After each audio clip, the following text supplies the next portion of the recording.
32వ అధ్యాయం 32వ అధ్యాయము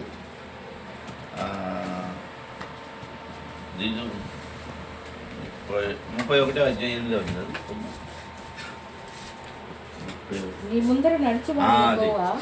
మళ్ళీ అదే మోషేతోనే మాట్లాడుతున్నాడు. మళ్ళీ నువ్వు భయపడొద్దు, నీ ముందర నేను నడుస్తాను అన్నాడు. ఆయనే నీకు తోడై నిన్ను విడువడు, నిన్ను ఎడబాయడు. అభయం ఇచ్చాడు దేవుడు. ఏమండి, దేవుడు వాగ్దానం చేస్తే వాగ్దానం తప్పుతాడా?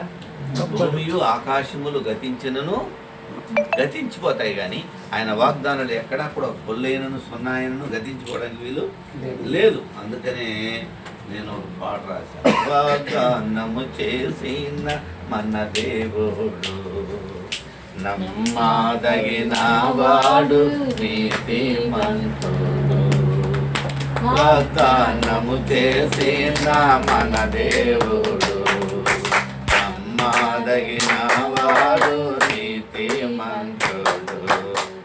మనమందరము ఏకముగా యేసయ్యను కొనియాడెదము.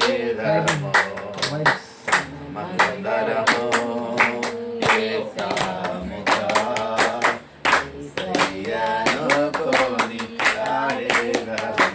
ఆయన వాగ్దానం చేశాడు. ఏమని వాగ్దానం చేశాడు అంటే, యేసుక్రీస్తు ప్రభు ఏమని వాగ్దానం చేశాడంటే, యోహాను సువార్త 14వ అధ్యాయంలో, నేను వెళ్తున్నాను, నేనుండు స్థలములో మీరుండులాగా నా మరలా వస్తాను, మిమ్మల్ని నేను తీసుకెళ్తున్నాను అంటే వాగ్దానం చేశాడు దేవుడు. అది తప్పిపోద్దంటే పొరపాటును కూడా తప్పడానికి ఛాన్సే లేదు.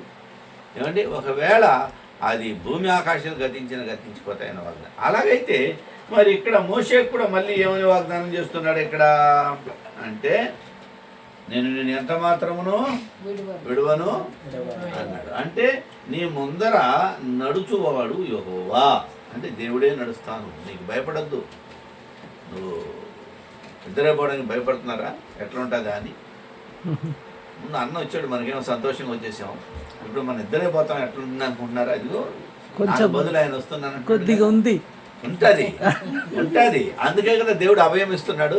దేవదాసు కేవలం మనిషి, కానీ ఇప్పుడు మీతో వచ్చేది ఎవరు? దేవుడు.